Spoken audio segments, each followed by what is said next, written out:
Ce dimanche matin, une foule nombreuse s'est rassemblée entre le carrefour de la cimenterie et le rond-point de la T8. Dans la commune de Kagbeleng, à l'initiative du président du parti l'ANG, Mohamed Sissé. La mobilisation s'est déroulée dans le calme. Femmes, jeunes, anciens, toutes les catégories sociales étaient représentées, formant une véritable marée humaine. Objectif affiché, soutenir le oui au référendum constitutionnel prévu le 21 septembre prochain. C'est affirmer notre volonté collective de tourner la page des crises politiques répétées. Dire oui, c'est choisir un nouvel ordre institutionnel qui redonne aux citoyens sa dignité et à l'État sa légitimité. Dire oui, c'est bâtir les fondations d'un avenir où les droits de tous sont respectés, où la jeunesse a sa place, où la justice est indépendante et où les institutions sont fortes et responsables.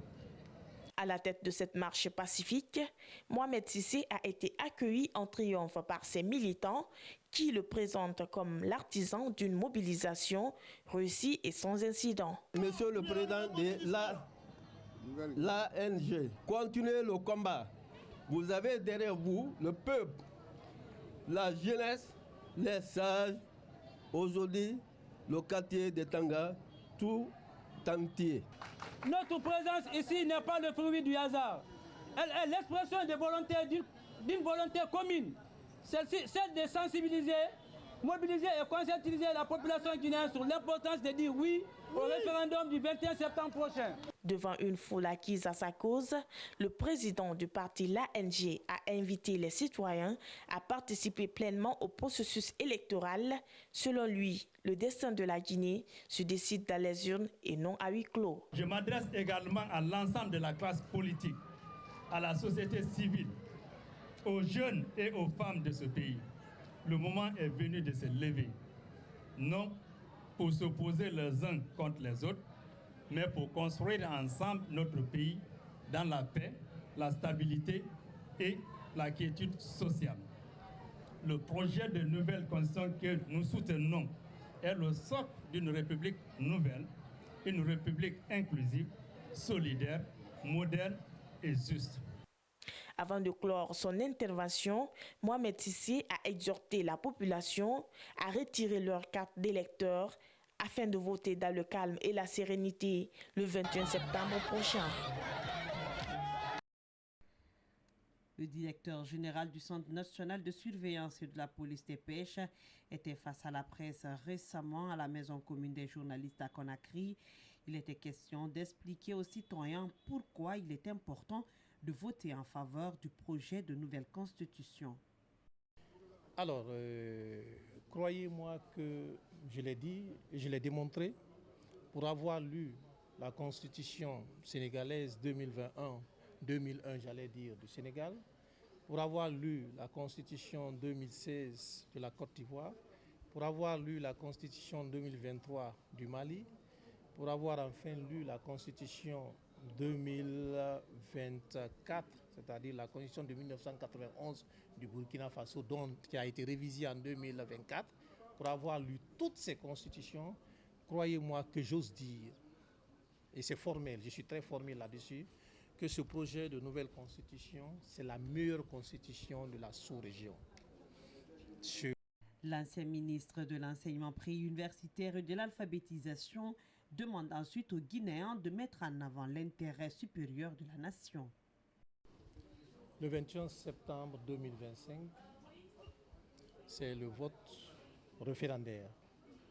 Alors, j'étais venu échanger avec les journalistes sur le contenu de ce projet de nouvelle constitution, leur expliquer pourquoi nous devons tous voter oui.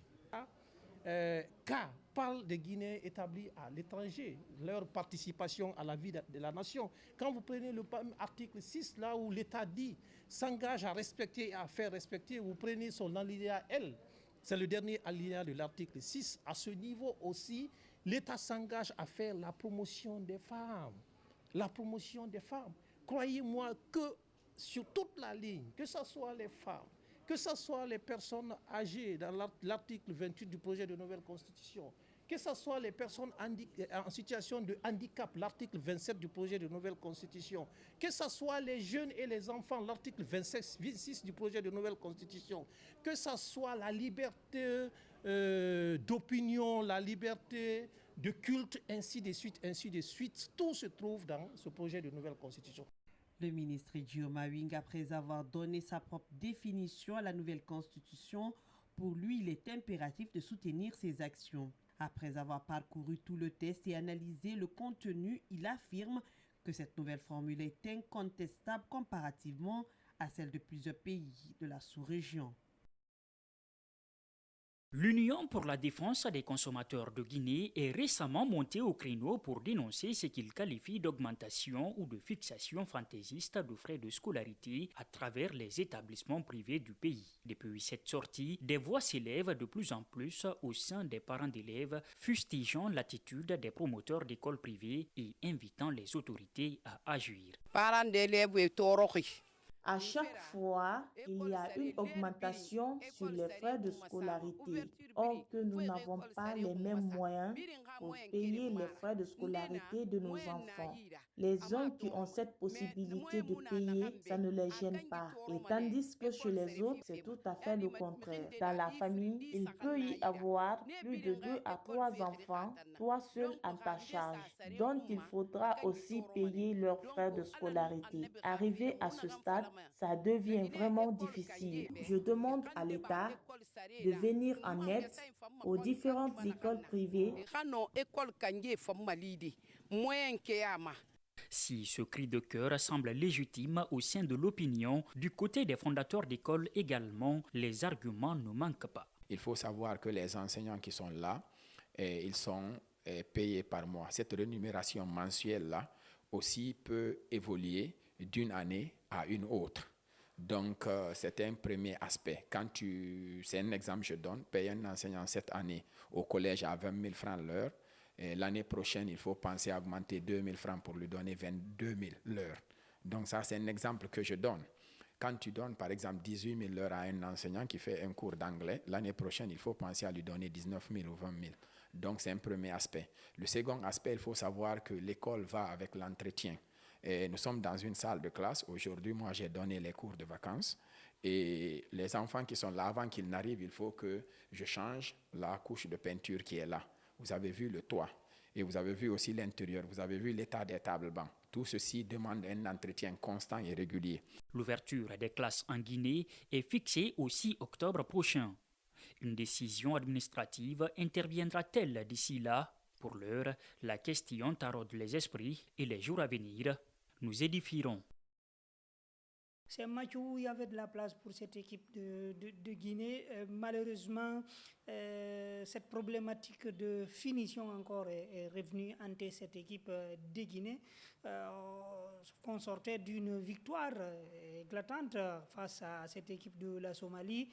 Une équipe de calibre inférieur, j'ai envie de le dire, contrairement à cette équipe algérienne qui caracole seule à la tête de ce groupe de la Guinée. Donc il fallait repartir sur cette même dynamique et l'entraîneur a reconduit le même 11 pour être dans la logique. On ne change pas une équipe qui gagne.